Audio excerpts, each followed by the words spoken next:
সংবাদিত্বভাবে বলতে চাই, শরীফ ওসমান হাদী হচ্ছে একটা আগ্নেয়গিরির নাম, যার লাভাজ বাংলাদেশের প্রত্যন্ত অঞ্চল পর্যন্ত ছড়িয়ে পড়েছে।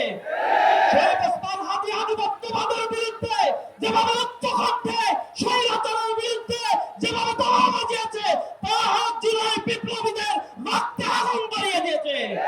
সুতরাং আমরা বলতে চাই, ওসমান হাদীকে তারা হত্যার চক্রান্ত করেছে, যাকে তারা আক্রমণ করেছে, অনতি বিলম্বে এই ফ্যাসিবাদের দোষরদের গ্রেফতার করতে হবে।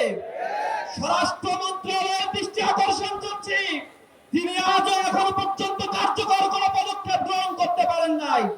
প্রশাসনে কোটি কোটি জনশক্তি টাকা এখানে বিনিয়োগ করা হয়েছে, অথচ কার্যকরভাবে ফ্যাসিবাদ নির্মূলে যে ধরনের উদ্যোগ গ্রহণ করার দরকার ছিল তা আমরা দেখতে পাইনি।